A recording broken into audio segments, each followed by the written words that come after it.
வணக்கம். ஒரு லீடர்ஷிப் என்றால் என்ன என்ற ஒரு கேள்வி எனக்குள்ள எழுந்த போது நான் அதுக்கு பதில் சொல்ல வேண்டிய ஒரு விடயமாகத்தான் அந்த காணொலியை செய்கிறேன். லீடர்ஷிப் என்றா என்ன? லீடர்ஷிப் என்றது வீட்டில இருந்தே தொடங்குது. ஏன் நான் லீடர்ஷிப்பை பற்றி கதைக்க வாரேன்னு சொன்னால், எனக்கு 4 குழந்தைகள், உங்கள் எல்லாருக்கும் தெரியும். அந்த 4 குழந்தைகளும் தனித்துவமாகவே வேலை செய்யக்கூடிய ஆட்கள். வீட்டுல எல்லா பொறுப்புமே அவர்கள் செய்வார்கள். சமையல்ல இருந்து, துப்புராக்குற வேலையில இருந்து, தாங்கள் பள்ளிக்கூடம் போறதுக்கு தாங்களாக தனியே எழுந்து தங்களை தயார் செய்து, இது எல்லாம் கிட்டத்தட்ட 3-4 வயதுல இருந்தே என்னுடைய 4 குழந்தைகளும் செய்வார்கள். எந்த காரணம் கொண்டும் என்ற குழந்தைகளை நீங்கள் இந்த டைமுக்கு ஒழும்புங்கன்னு சொல்லி நானெல்லாம் வச்சு அவைய தட்டி எழுப்பினது இல்லை. அவர்களாகவே எழுந்து அவர்களாகவே வெளிக்கிட்டு தங்களை தயார் செய்வார்கள். அதே போல வீட்டு வேலையும் பங்கிட்டு செய்வார்கள். ஒரு ஆள் வீடு துப்புராக்கினால், ஒரு ஆள் சமையல் வேலை செய்தால், ஒரு ஆள் பாத்திரம் கழுவினால், ஒரு ஆள் உடுப்பு தோச்சு காய போட்டால், ஒரு ஆள் உடுப்பு மடிச்சால் என்று சொல்லி அந்த வேலைகளும் தாங்களே செய்வினோம். அதே போல நான் எங்கு போனாலும் என்னோடு சேர்ந்து வரவும் அவர்கள் தயாராக இருக்கணும். சில நேரம் வரமாட்டேன் என்று சொன்னாலும் பல இடங்களுக்கு அவர்கள் என்னோடு சேர்ந்து வருவதற்கு தயாராக இருக்கணும்.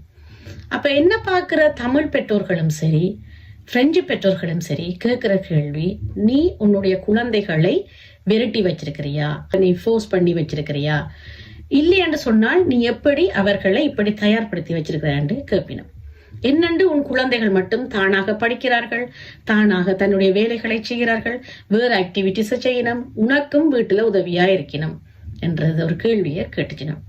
அங்கதான் லீடர்ஷிப் என்ற ஒரு விடயம் வந்து சேருது. ஒரு லீடர்ஷிப் என்னன்னு சொன்னால், ஒரு தலைமை தாங்கி ஒன்று நடத்துவது.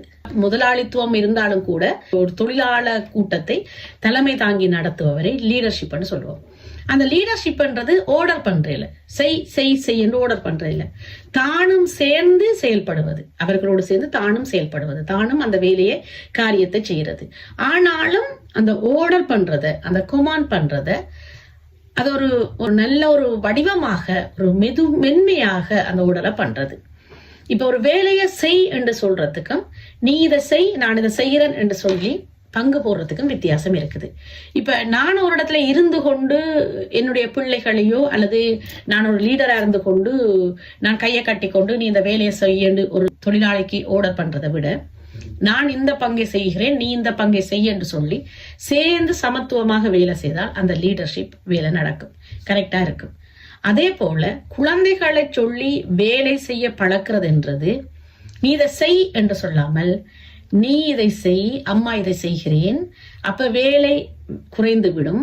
அதுக்கு பிறகு நாங்கள் 2 பேரும் சேர்ந்து விளையாட செல்லலாம், படங்கிடலாம், டிவி பார்க்கலாம். அப்ப 2 பேருக்குமே நேரம் இருக்கும், அல்லது உன்னோடு நான் நேரம் கழிக்க நேரம் அதிகமாக இருக்கும் என்ற விடயத்தை எடுத்து சொல்லணும்.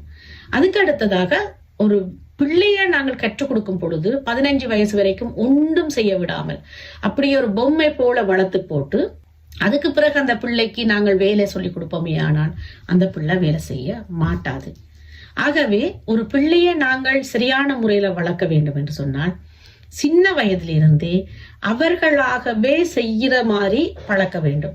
அவர்களாகவே பள்ளிக்கு போவதற்கு முதல் நாளே அவர்களுடைய ஆடைகளை எடுத்து தயார் நிலையில் வைக்கிறது, தங்களுடைய புத்தக பையை தயார்படுத்தி வைக்கிறது, தங்களுக்கு எல்லாம் வச்சு தாங்களே எழுதுறது என்ற மாதிரியான விடயங்களை செய்யணும். அந்த பிள்ளை செய்யற வேலைகளை அடிக்கடி பாராட்டணும். நீ நல்லா செய்திருக்கிற, கட்டிக்காரன், நீ வெளிக்கிட்டு தனியா போயிருக்கிற, நீ தனியவே படிக்கிற கட்டிக்காரன் என்று சொல்லி நாங்கள் அந்த பிள்ளைகளை அடிக்கடி பாராட்ட வேண்டும். என்ற வீட்டுல 4 பேரும் சமைப்பினோம், ஏதோ தங்களால் முடிஞ்ச அளவுக்கு சாப்பாடு செய்வினோம். அது சுவையற்றதாக இருந்தாலும் கூட நான் அது சுவையாக இருக்கிறது என்று தான் சொல்லி சாப்பிடுவேன். ஏனென்று சொன்னால், நான் அந்த பிள்ளைய சுவையா இருக்குதுன்னு சொல்லி பாராட்டும் பொழுது இன்னும் கற்றுக்கொள்ள அந்த பிள்ளை ஆசைப்படும். ஆகவே உங்களுடைய பிள்ளைகளை நல்ல முறையில வளர்க்கணும், உங்களுக்கு உதவியாக வளர்க்கணும். அந்த பிள்ளையும் தனித்துவமாக தானே தன்னுடைய செயலை செய்யணும், பெற்றோர்களுக்கு உதவ வேண்டும் என்று சொன்னால் சின்ன குழந்தையில இருந்தே பழக்குங்க. 6 to 60 வயது என்று சொல்லுவோம். 6 பழகிறது தான் 60 வயது வரைக்கும் அது இருக்கும். சின்ன குழந்தையில இருந்தே நாங்கள் பழக்கினால் தான் அந்த பிள்ளை தான் செய்யற வேலையை கடினமாக நினைக்காமல் செய்யும். எனக்கு தெரிஞ்ச பல குடும்பங்கள்ல 20 வயதுக்கு மேற்பட்ட பிள்ளைகள் இன்று வரை பெற்றோருக்கு எந்த உதவியும் செய்யாமல் அவர்களுடைய அம்மாவோ அப்பாவோ சமைத்து கொடுத்து அதை சாப்பிட்டுட்டு டிவிக்கு முன்னுக்கோ டெலிபோனோட இருக்கிற பிள்ளைகளை நான் கண்ணூடாக பாக்குறேன். அப்படியான பெற்றோர்கள் என்னுடைய வீட்டுக்கு வரும் பொழுது ஆச்சரியப்படுகிறோம். எப்படி உங்களுடைய குழந்தைகள் இப்படி சீராக வளர்ந்திருக்கிறார்கள் என்று. இனி என்னுடைய குழந்தைகளுக்கு வேலை செய்யறதுன்றது கடினமே இல்லை. ஏனென்று சொன்னால் அவள் இயல்பாகவே தங்களுடைய வேலைகளையும் சரி, வீட்டு வேலைகளையும் சரி, பள்ளி பாடங்களையும் கூட அவர்கள் இலகுவாக தாங்களே செய்து கொள்ள முயற்சி செய்துட்டன. இனி அவர்களை யாரும் கட்டாயப்படுத்த தேவையில்லை. இது என்னுடைய அறிவுக்கு எட்டிய வகையில எனக்கு அம்மா கற்றுக் கொடுத்ததுன்னு சொல்லலாம். எங்கட வீட்டுல எங்கட அம்மா என்னுடைய வேலையை, என்னுடைய உடுப்பை கூட 7-8 வயதுல இருந்து நான் தான் துவைக்க வேண்டும் என்று சொல்லி கட்டாயப்படுத்துவா. நீ தான் உன்னுடைய உடுப்புகளை துவைக்க வேண்டும் என்று சொல்லி கட்டாயப்படுத்துவா. அந்த ஒரு பழக்கம்தான் என்னுடைய எண்ணப்பாட்டுல நான் என்னுடைய பிள்ளைகளுக்கு கடத்தினது. என்னன்னு சொன்னால், பிள்ளைகளும் சேர்ந்து வீட்டுல வேலை செய்தால் பெற்றவர்களுக்கு நேரம் மிச்சம், பிள்ளைகளுக்கு நேரம் மிச்சம். அதோடு அவர்களும் உற்சாகமா இருப்பார்கள், நாங்களும் உற்சாகமா இருப்போம். அதே போல எங்களுக்குள்ள மனஸ்தாபமும் குறைவா இருக்கும். இன்னொரு விடயம் என்னன்னு சொன்னால், இப்ப பிள்ளைகள் இருக்கத்தக்கனியா தாய்மார் வேலை செய்து போட்டு புலம்புறது, ஒரு வேலையும் செய்யதில்லை, நான் தான் செய்யணும்ன்றதால அங்க என்ன மனக்கசப்பும் சேர்ந்துடும்.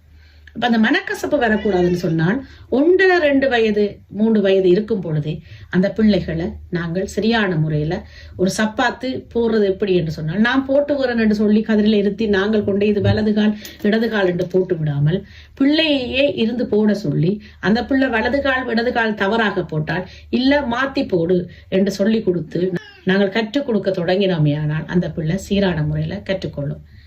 இந்த வகையில நீங்களும் உங்களுடைய பிள்ளைகளை வளர்க்க முயற்சி செய்தீங்கன்னு சொன்னால் நிச்சயமாக உங்களுடைய குழந்தைகளும் நல்ல பிள்ளைகளாக வளருவார்கள். வணக்கம்.